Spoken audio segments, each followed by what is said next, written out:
Hey, welcome to the Gurge up in the studio again. Still haven't got the purple lights going, but I do have a couple of purple guitars. One's kind of grape, and this one's definitely purple, so that's got to count for something.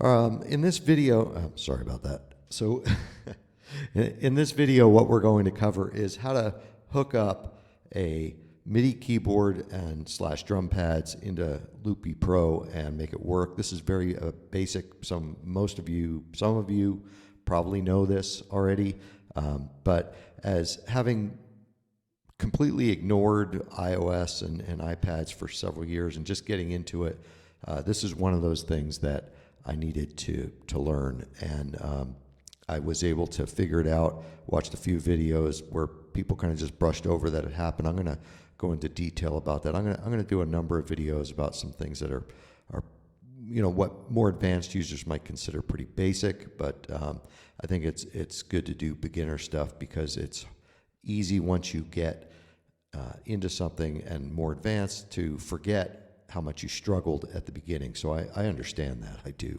because I was recently going through those struggles. So anyway, I've got Loopy Pro running with the default template, and I'll go ahead and open up the mixer for that. I did set it up so that it had my voice channel, had a little reverb on it. Hope it's not excessive. I'm going to click on the destinations and remove all the destinations because I don't want to record my mic. I just want to record the keyboard. So people might not know, or maybe you do know, that MIDI keyboards produce no sound. They just send out note information, and that note information has to end up somewhere that's going to translate that into notes. And Loopy Pro lets you bring in different types of apps and drive them with your MIDI keyboard. Like you could drive a drum app with your drum pads, or a keyboard app with your drum pads if you're so inclined. But for the most part, people want to start out with just like playing their keyboard and having some sound get recorded. So let's look at how we might do that. First things first is you need to add an AUV3 app or a plugin that is a keyboard type plugin. Now you don't have to. I'm saying that you have to, but there's way more possibilities and things you can get into. But for the purposes of what we're doing, we're going to say you have to have an AUV3 app, and it has to produce keyboard sounds. Now there's other types of apps, inter-app audio. I think you can use those, but let's just keep it with this. Now I'm going to use the King of FM synthesizer app. It's free. It's an amazing keyboard synthesizer, and you should grab that on the App Store. I'm going to put links to everything that I'm going over in the description below. So to add that, you're going to go down here to the plus sign in the bottom right corner, and hopefully my mouse is showing up here. You're going to click that plus sign, and you're going to add an audio unit instrument. And from here, you're going to see all of the AUV3 compatible instruments that you have. You can see I have several, but the one that we're looking for is the King of FM. And hopefully, again, my mouse cursor is showing up. I'm going to click that. And as soon as you add that, it's going to prompt you for what you want to use to drive that. Like, what's the source of the notes that's going to play? I'm going to do this the quick way the first time, and then do it the long way to explain exactly what's happening here. So we're using the Akai MPK Mini, and that is the source that we want to use. So we're going to click that. Now that adds 2 columns to your mixer. The first one on the far left is the MIDI source, the keyboard that we have right here, the Akai keyboard. And then the next one is the thing that ties together the MIDI keyboard and the plugin, which we just added. So by just doing that, we should be getting some sound recorded right now. And I got to put my headphones on, actually, because I can't hear that. All right, there we go. So, okay, so now we're driving the keyboard, that keyboard app, and the next question is, how do I change the sound on it? And the way you do that, there's a couple of ways to do it, but you can come up here to the plugins, and you can click on the actual plugin, and that'll bring up the King of FM. Now from here you can make changes like you normally would in the app, like I'm clicking here to get to the presets. You can also use this folder right here, and this is the way I do it, and you can get to all the presets that way. You can also make new presets here and like make modifications to a sound and save it here, and that makes it easier to call up from Loopy Pro, but I'm not going to get into all that. I'm just going to use this to change the sound. I lost my mouse there. There we go.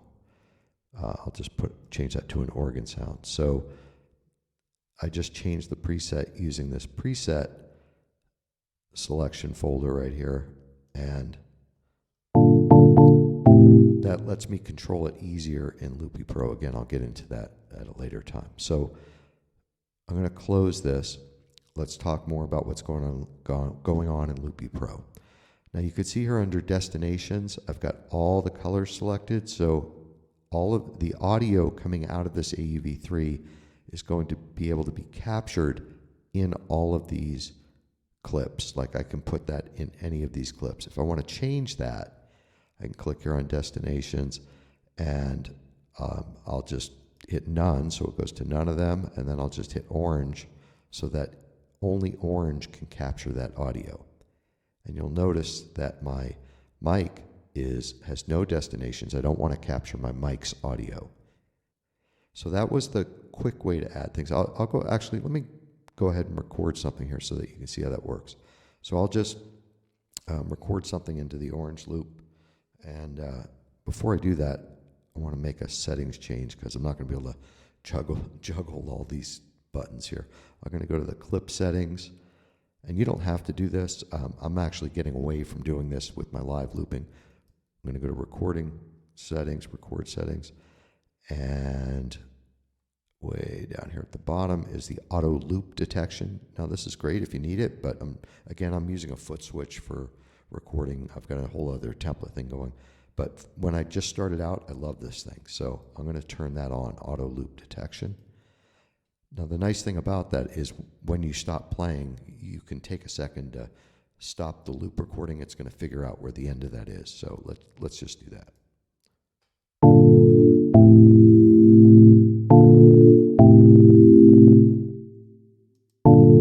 And now it's going to start playing back. So we just were able to record to the orange clip because that was our destination, and we recorded that AUV3, and I just cleared it. So I'm going to go back to the mixer here, and I'm going to remove this. So the way to remove things is you just long click on them. I long clicked on the plugin. I'm going to delete that, but you notice it left the MIDI source.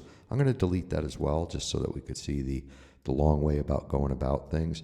So I'm going to go over here to the plus sign again, and I'm going to add an audio unit instrument, and I'll add King of FM, but this time I'm not going to select any MIDI source. So the plugin's loaded. It's available. I could actually play it on the screen. Like I could open it up, hit the keyboard on that, and play it like that. But I'm not getting anything with my keyboard. So I need to add a MIDI source. So I'm going to go back down here to the plus sign, add MIDI, and choose the MPK Mini 3. Now I have the MIDI source and I have the AUV3, but they're still not hooked up. There's two ways to do this. One, I can come up here to the plugin and click on Sources and choose MPK Mini 3, which will tie in this source to that plugin. Notice that a destination appeared here, which is the plugin. And I'm back working that way. I'm going to actually remove that. Long click on it, select delete, and I can also go here to destinations, and I have the King of FM with the little A on that icon. That shows that it's an instance that's already loaded. Or I could come down here and choose it again, and it would add another instance of that plugin with a B. So if I want to have like two different instances spun up of King of FM, one with different presets, for example, I can do that, but I'm not going to do that. I'm going to come up and choose the existing one that's right here.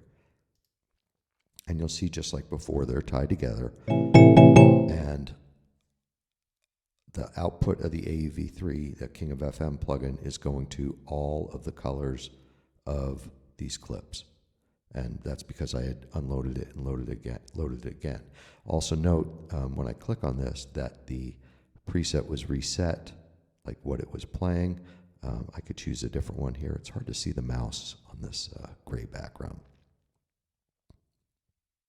There. So I got the DX piano.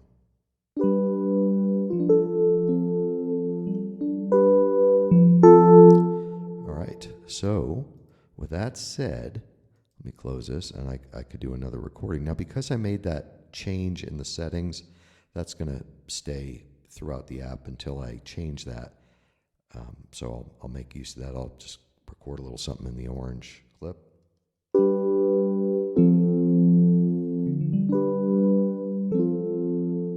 And then I'll stop that, and it'll start looping.